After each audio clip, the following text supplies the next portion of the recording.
Hi again. Now you see why I said the speaker would have a great message today.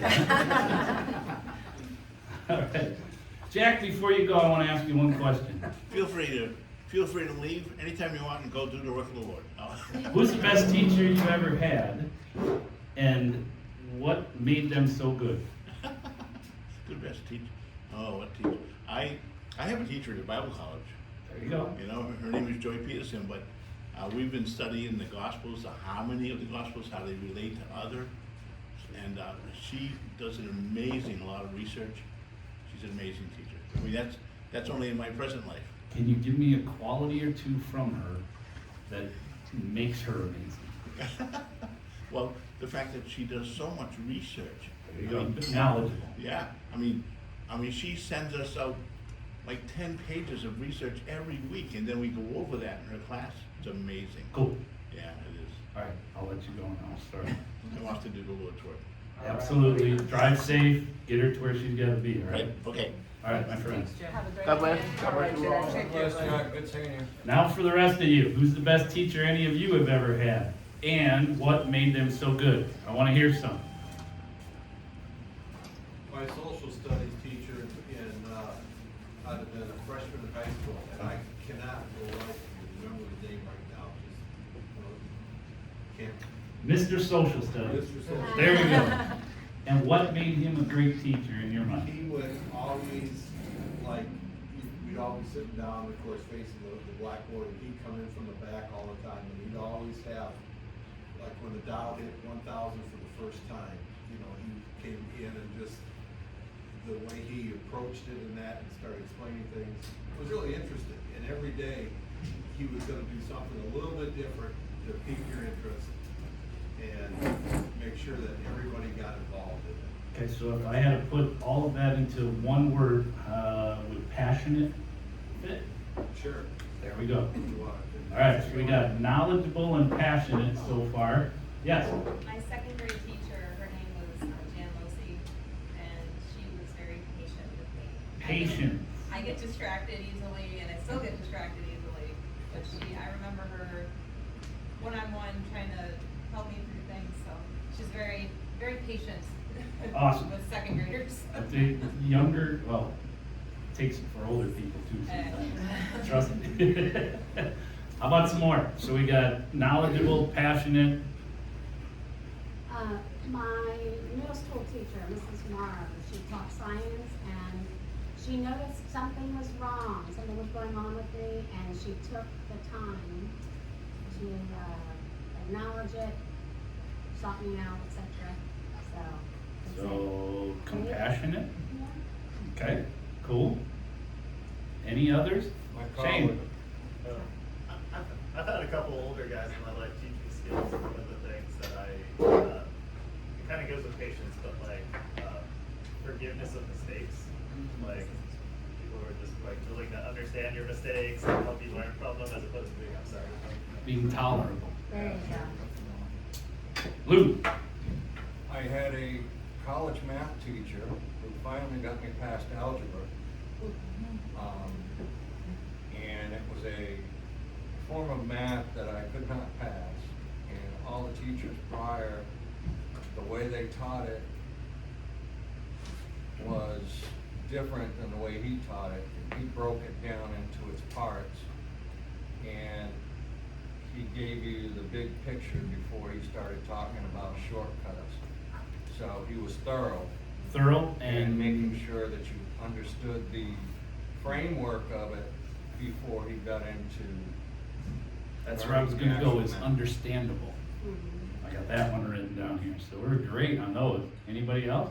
My fourth grade reading teacher, she just never gave up on me, even though I was pretty much a lost cause back then. Tenacious. Can't Chuck, spell I got it. one, I saw your hand go up. No, One more. well, I had a physics teacher who was animated, and he would, if there was a part of the equation that was really important, he would take the chalk and just draw a big old finger and call it the finger of importance. So we all paid attention to what that was all about. He was passionate and Just, it was fun to be around. Passionate, demonstrative. Okay, so, you know, when I was prepping this, I put all those words down, and I've got a little note to myself, let's see how many of these we can get. We got all of them. That's pretty cool. You know, there's a guy out there by the name of William Arthur Ward, and he had what might be the best quote that I've ever heard about teachers. A mediocre teacher tells, a good teacher explains, the superior teacher demonstrates, and the great teacher inspires. You follow where he's going with that? I mean, those teachers that you guys probably talked about, that you just remember them after all these years, probably tells you they were pretty inspired. Okay? Me, I'm kind of a sports junkie. And from my standpoint, in the sports realm, teaching is another big part of coaching. One of the coaches, a very famous coach, said that a good coach can change the game, but a great coach can change your life. Okay? It doesn't say that on there, but that coach was a gentleman by the last name of Wooden. He was a basketball coach with UCLA, and his first name just happens to be John. Oh, here we are in John. What do you know? So today's topic involves teaching, guys. So that's why I wanted to talk all of this about teachers and why that somehow relates to what we're doing here today. And we're beginning into that section of the book of John where he's making a clean break. He's getting out of the miracles that we've been talking about for the last 7 weeks. There were 7 different events that were these signs and miracles. And now he's turning the page and getting on to the teachings. And the teachings specifically that happened last week, the Holy Week, before Jesus was crucified. John thought so much of those that he, you know, and we talked about this before, John includes some stuff in his gospel that isn't in the other gospels, and he excludes stuff that's in the other gospels that he doesn't bother with because he's so interested in teaching, and teaching being the critical part of this. That's where John goes in John 13. That we're talking about the critical teacher. And one of Jesus' names, and you know, when you have all these nicknames, Emmanuel, which means God with us, and Prince of Peace, and all these other ones, was the great teacher. Okay? Because he, in his ministry, was teaching so often. Even Nicodemus, if you remember the story we had way back in November, John talked about Nicodemus, a Pharisee, and a high member in the Sanhedrin comes to Jesus and calls him, when he sees him, Rabbi, meaning Jewish teacher. This is a Sanhedrin member telling Jesus, you are the teacher. And he says, we know you have come from the Lord. So this is even somebody at that high level recognizing that Jesus was the great teacher. And even the word disciple, when we talk about the 12, means someone that follows a teacher. So teaching is woven into all of this, and that's why we're focusing on teaching more than anything else today. So again, we're in chapter 13 of John, and John is going to now take us to a place called the upper room, and teaching, as we talked about, is where we really want to go. So I thought it'd be kind of fun today, if we're talking about teaching and about working teaching into the lesson, if we really got back into teaching and, you know, like maybe go to school for a little bit here today. Okay, those of you that are laughing, you know where this comes from. So if you get that reference, you can get this reference as well. Hey, I brought my pencil! All right? So where's the class schedule here? What do we got for a class schedule? Oh, geez. Okay, so we're going to go to history, and then some literature, English, social studies. Okay? Fifth hour is debate. I don't know about that.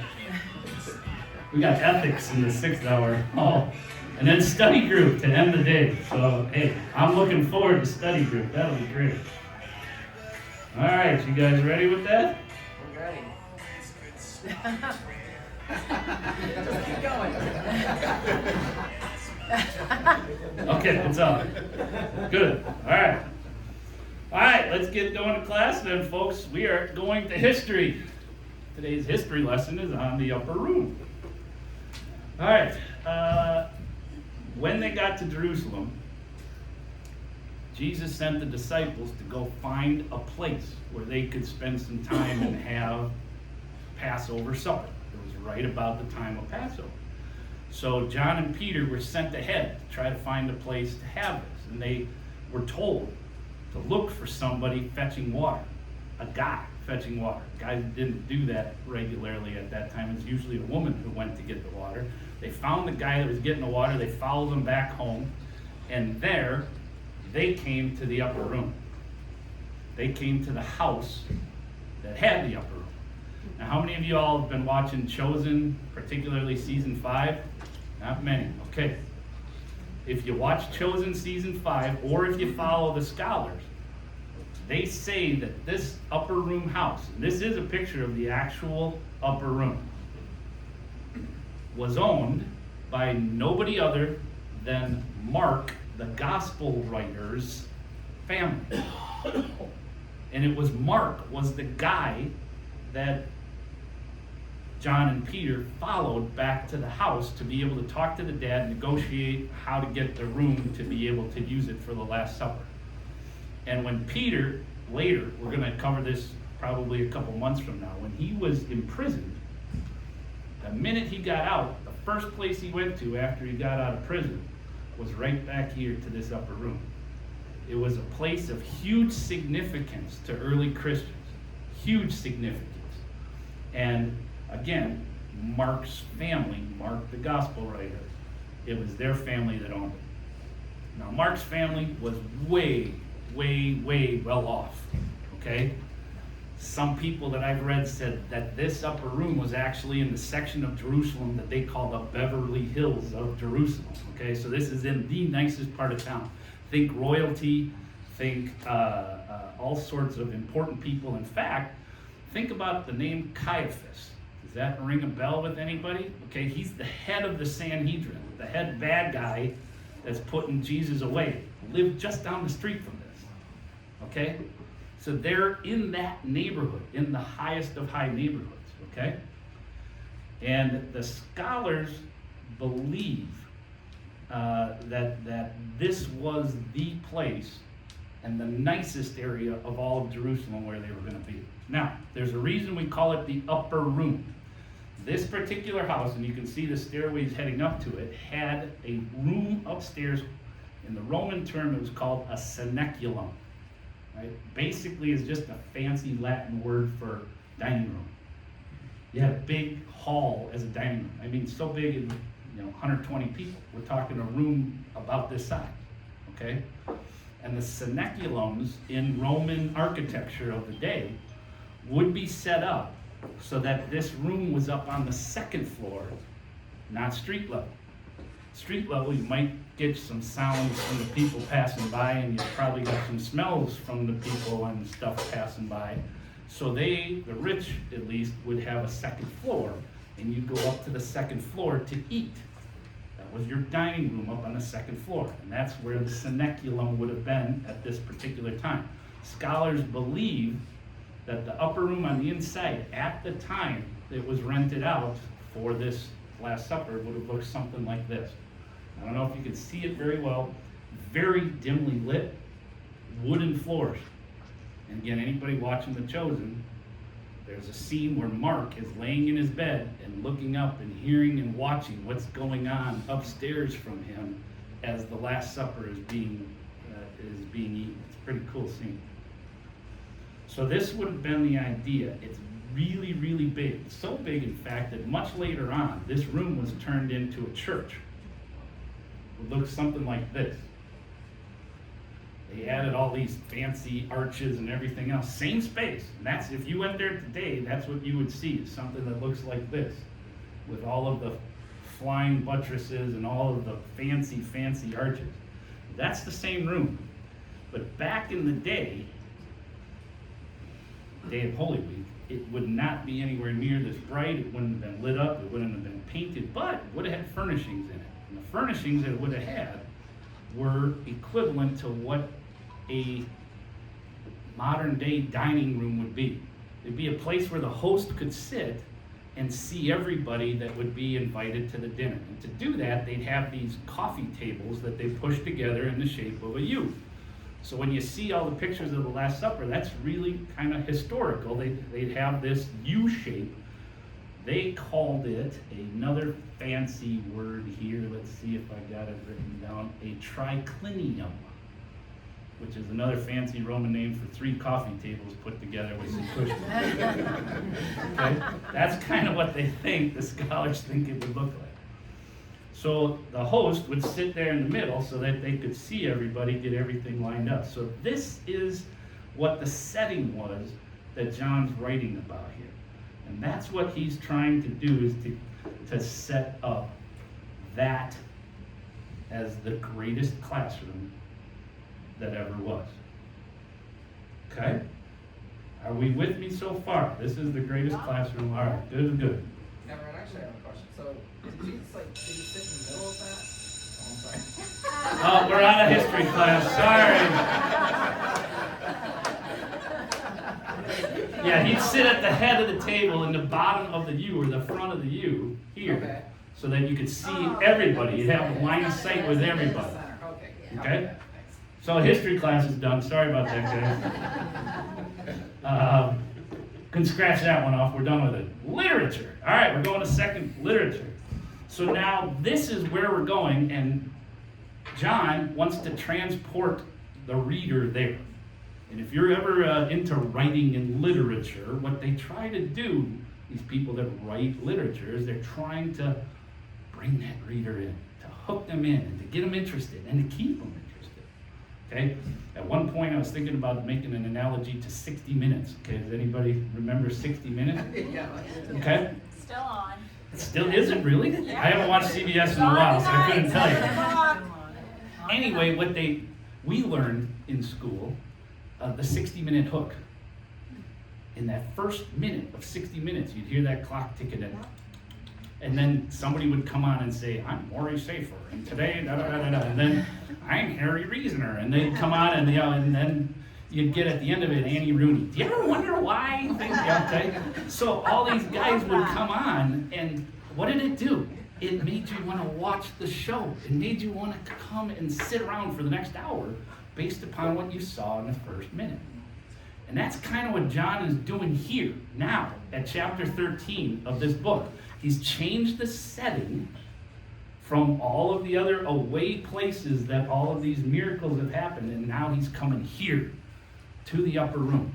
So that's one way he's getting your attention. And then 2, as we're going to find out, the very first story that he talks about, that he relates happened up there in that upper room, is one that's going to shock your socks off.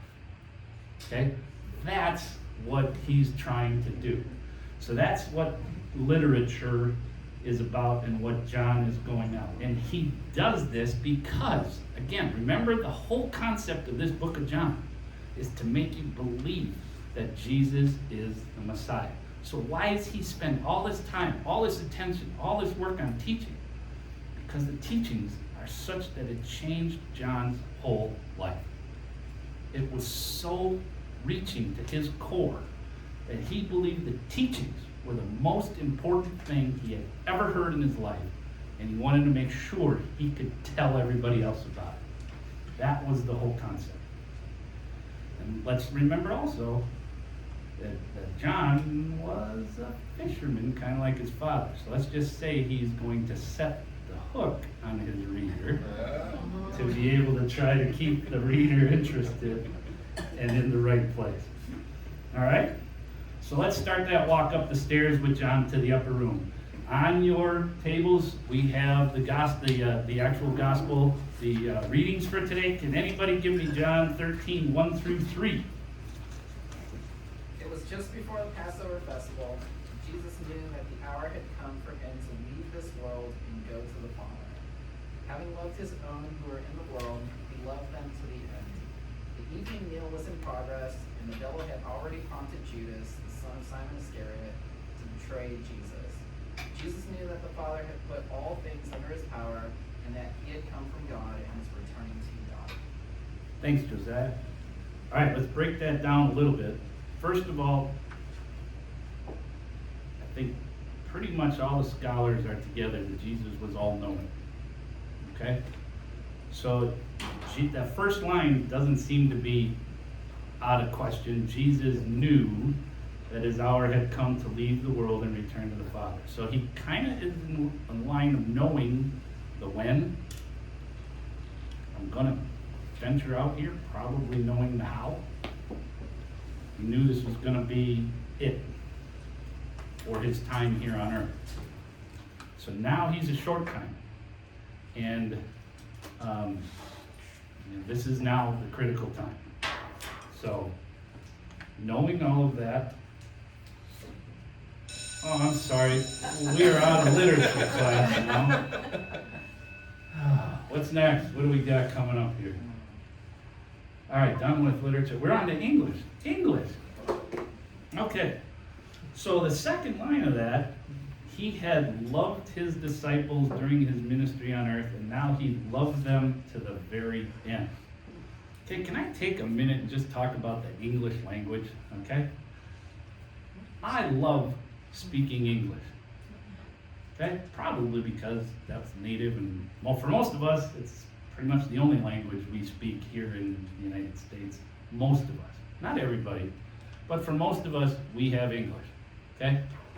Let me say, English is woefully, woefully inadequate as a language. It is simplified, it is dumbed down so much compared to other languages around the world. I love speaking English. Basically means I really enjoy speaking English. Okay? I enjoy it. It's not romantic love. It's not brotherly love. It's not respectful or deep or unending love. In that sense, it just means enjoying. And now we've got John writing here, using the words as translated into English, that he loved his disciples and loved them to the very end. So which one of the loves do you guys think that meant? Anybody?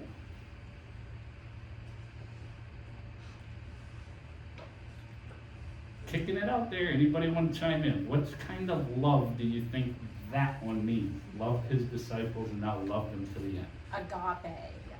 Polly, you nailed it on the head. Okay? John wrote this book in Greek, not in English. It's been translated into English. And Greek is one of those languages that I'm telling you is so much more advanced than English. The Greek language has 6 different words that mean different kinds of love.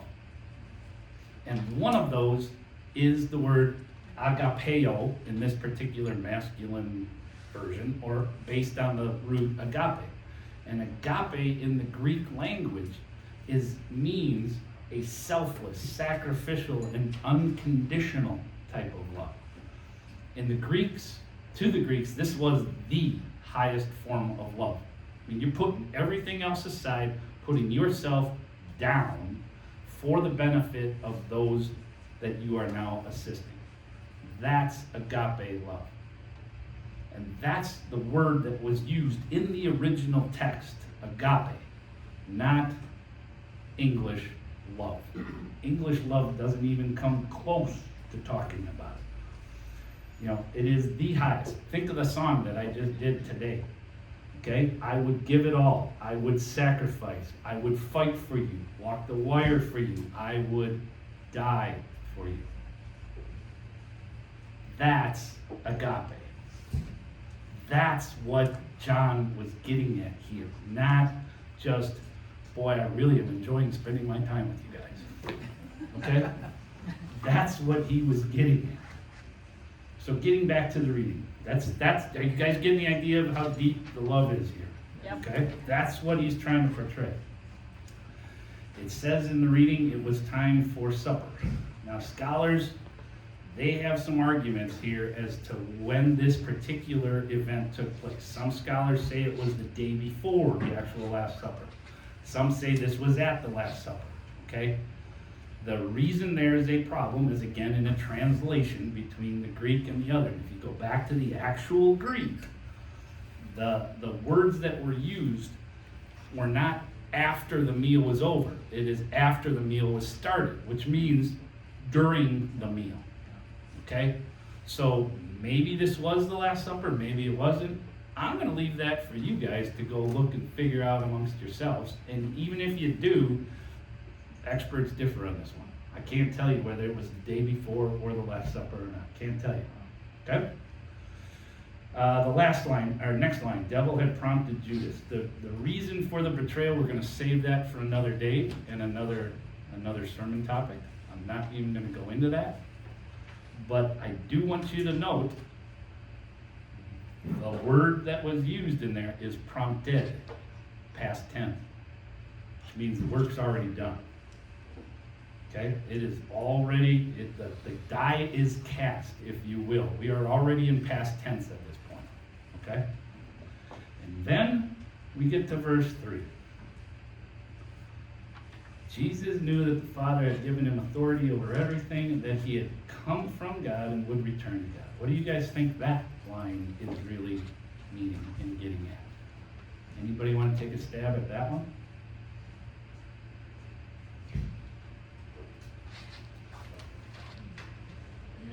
Anybody? Bueller? Okay, somebody got that? Jesus still had free will, and he could have done something to change it, but he was doing what God wanted. I think you're nailing it to a T, and we'll cover that in a little bit here. But you know what time it is? Lunch. It's time for my bell to work again. Ding, ding, ding, ding, it's not working. So, we're done with English class now. The bell didn't ring, sorry. We're having a malfunction with that at the present time. What do we got next? Okay, social studies. All right, let's get into social studies. Anybody want to read the next section from John 13, 4 and 5? So he got up from the meal, took off his outer clothing, and wrapped a towel around his waist.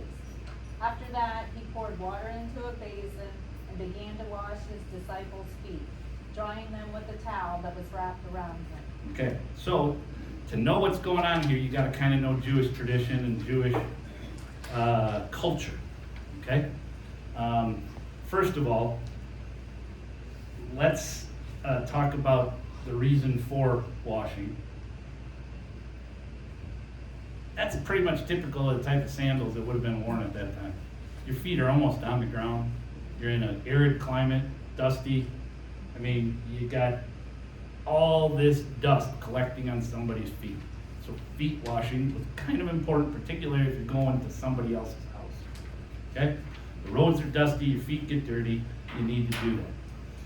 Now, and it's also important, if you remember the table, you're laying down, so your feet are probably pretty close to somebody else's nose, so you probably want to have them washed and cleaned up here as you're going, okay? Now, as important as feet washing was, the Jewish culture considered it to be beneath them to actually wash somebody else's feet.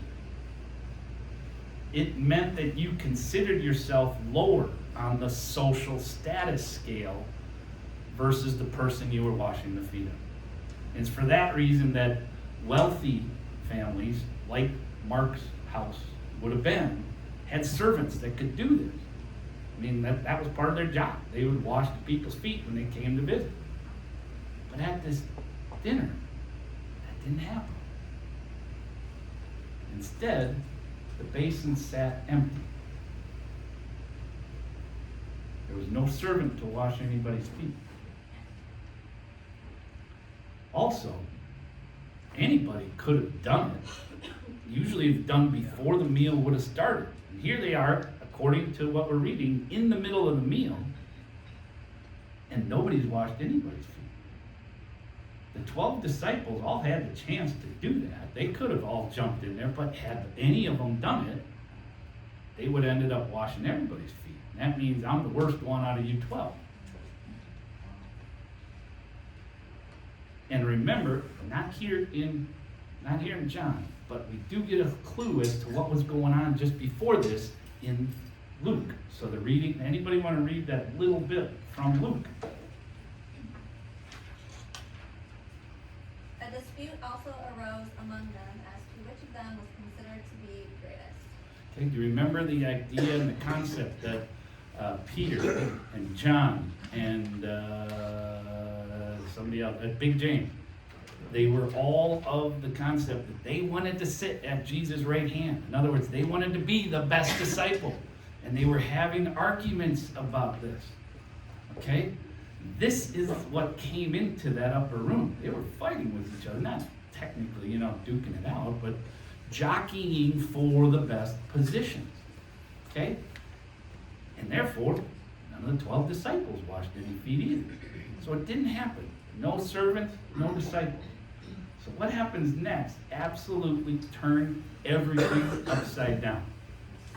Jesus gets up from dinner while it's going on, did what nobody else wanted to do. He lowered himself in order to serve everybody else. He demonstrated the degree to which he was willing to go for his disciples here.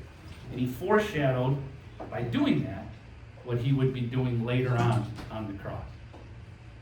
Dying for them, sacrificially, selflessly, unconditionally, agape love given to these disciples.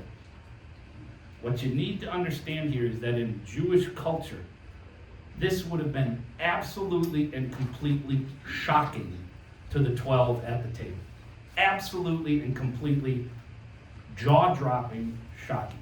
Their teacher, the one who they knew came from God, was lowering himself and the social status beneath all of them. Let me try to give you a really poor example. How many of you guys went to somebody's for a dinner party for either Christmas or Thanksgiving this year? Okay? So put yourself at this Thanksgiving or Christmas dinner and, it's starting out really nice. You got a nice salad in front of you or maybe soup or something like that. And you're just sitting down enjoying the dinner. And what happens then? The host gets up, takes off their holiday best, the sweaters or sweatshirts or whatever you need to stay warm on a day like today, ties this big long towel around themselves and starts walking around washing all of the guests' feet at your dinner party. If that happened today, what would you be doing?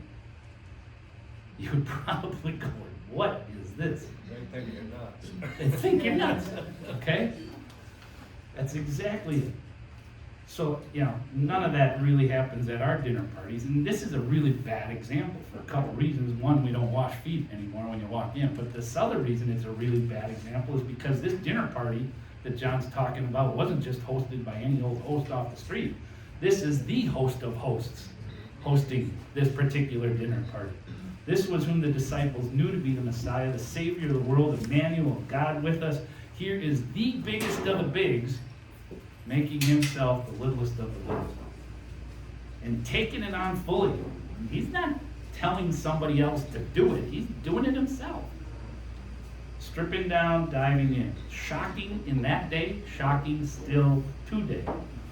Particularly if you understand the cultural implications and the fact that their leader just did something none of them wanted to do.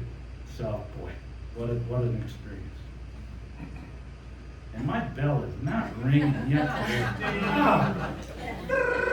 What was that in Rocky? Ding, ding. Okay, here we go. We're out of social studies. What do we got next?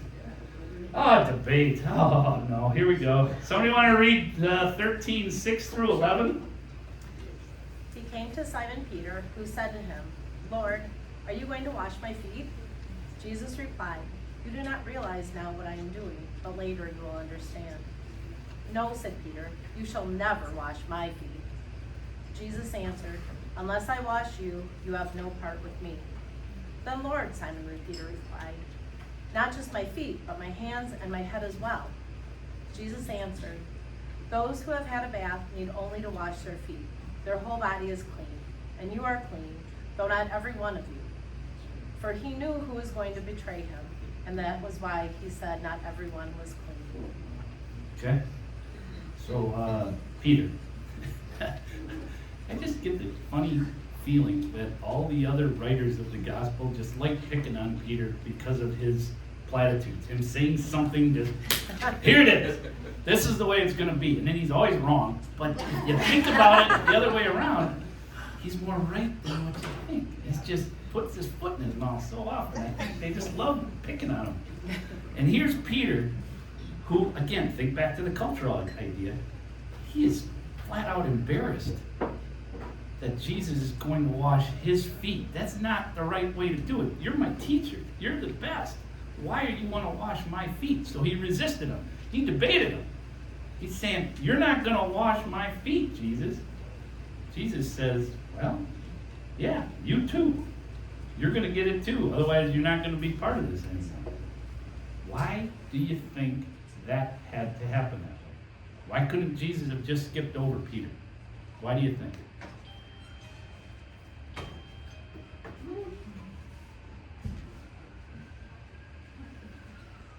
Bueller? Anybody? I think the whole part of it in here is Peter's resistance to it kind of gives you the idea of the indignation and the embarrassment here. Okay?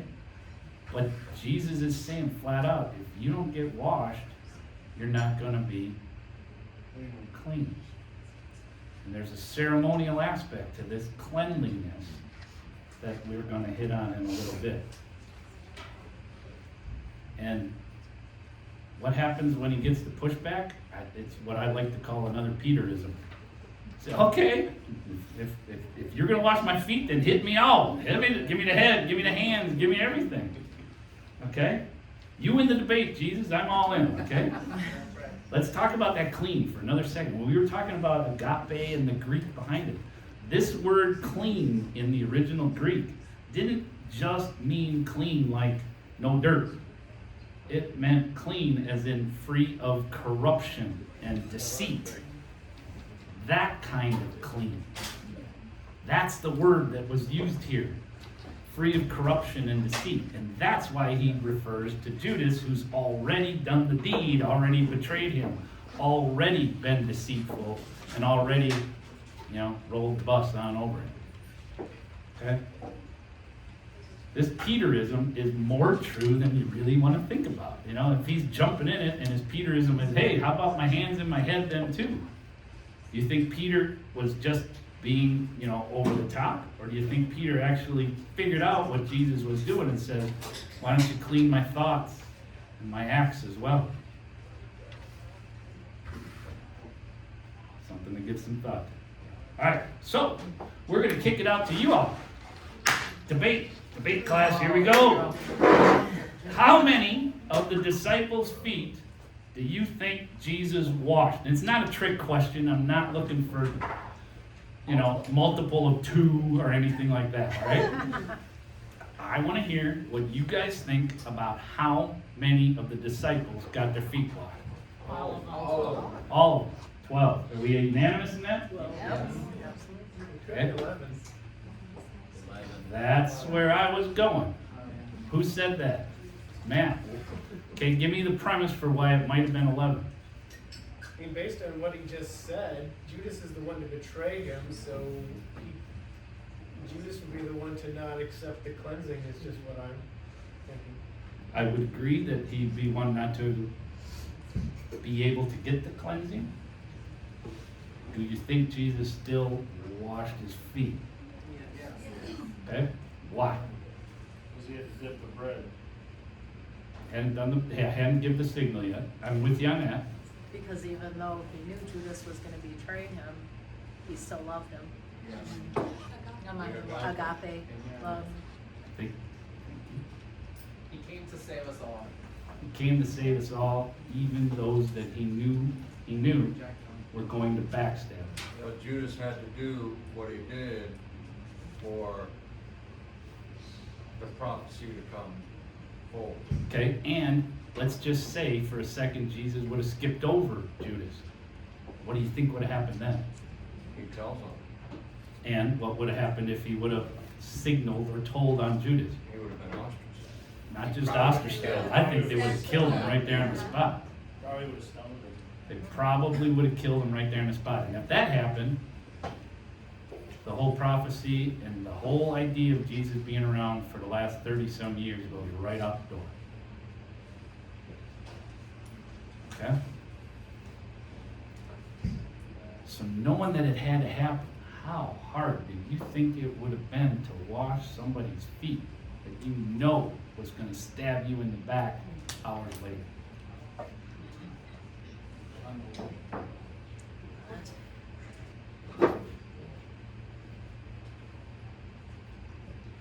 Ding, ding. What's that? Your bells are getting worse. Hey, thank you, Troy. All right, what do we got then? Oh, sixth period. Ethics, all right. Favorite subject. Somebody want to read the next reading from John 13:12? When he had finished washing their feet, he put on his clothes and returned to his place. Do you understand what I have done for you? He asked them. Okay, so he's getting right to the point here. How many times have you guys, here's my interviewing, how many times have you guys wondered, not yet, we're still in class, that bell is still malfunctioning. How many times when you guys, Gotta wrap it up. how many times when you guys have read the Bible have you had to just stop, go back, read it again, stop, go back, read it again, to think about what Jesus meant in some of these parables? All the time. Okay, all the time. I'm there too. You know, we hear all of these parables and other comparative teachings, and you know, some of them are really hard. That, though, was the common practice of the day. That's the way teaching was done back in those days, is they tried to relate it to something that was more commonplace. So that's why you get a lot of the shepherd analogies and mustard seeds and the other analogies and parables that we've talked about before. That then was relatable. It's not anymore. It's not current. It's not what we think of as great teaching. So if you think that way, you know, if you've been down that path about, boy, what is he saying? Put yourself instead of your own shoes now in the disciples' shoes. These 12 guys have been following him around for 2 to 3 years, depending upon which version you want to listen to, hearing what Jesus is saying, but not getting any explanations. And they don't have a book that they can go to read the appendix or the notes or the study guide to try to figure this stuff out. So they're probably in the dark an awful lot during these parables and not able to really figure out some of the meanings. So no wonder they were often confused, unable to understand. No wonder they missed the point. No wonder they looked at things with the eyes of children. But someday you'll look through them with other eyes. No wonder that was the case. They didn't have any help figuring it out. But all of that is not what's going to happen here. Because we're on short time now and we're getting to the end. Jesus is done with the parables and that talking. He is going to get direct down and dirty with them and tell them that, sorry, bad pun with the feet. He's going to actually tell them what was going on here. Jesus, again, was the great teacher. He knew that his time was short. He knew that he didn't have time for anything but being absolutely direct. And he lets them know that he just gave them a demonstration of what was going on. So anybody want to read our last reading here from John 13 through 17? You call me teacher, Lord, rightly so, for that is what I am. Now that I, your Lord and teacher, have washed your feet, you also should wash one another's feet. I have set you an example that you should do as I have done for you. Very truly I tell you, no servant is greater than his master, nor is a messenger greater than the one who sent him. Now that you know these things, you will be blessed if you do them both. Okay. You should wash each other's feet. What would you call that? Was it a commandment? Was it a directive? Was it a suggestion? Was it an ethical obligation? What would you call it? You should wash each other's feet. Do as I have done for you. teaching that nobody is below you, and you should treat those, as equal. Showing them an example. Showing them an example. Who's the each other? Everybody? Including people that sit on the opposite side of the political aisle from you? Including those people that you'd rather not be washing their feet? Even the Packer fans. Even Packer fans.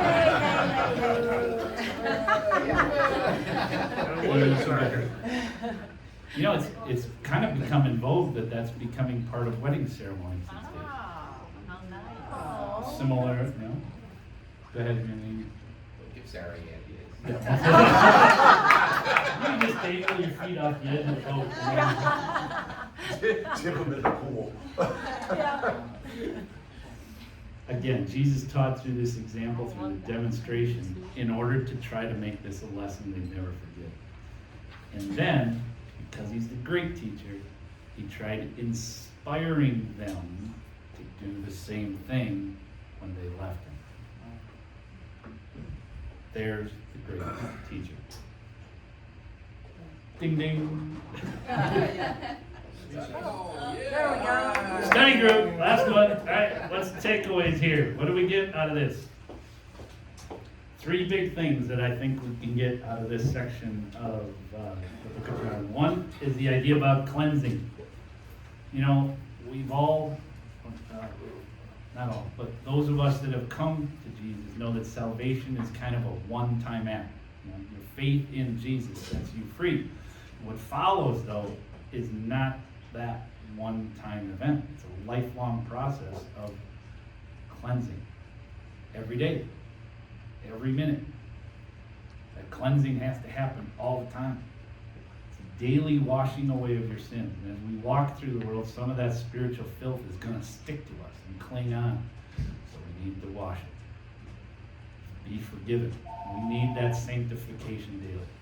Second, discipleship by example. What a better way to drive home the point than by being a living example, being demonstrative, as Chuck, as your physics teacher was.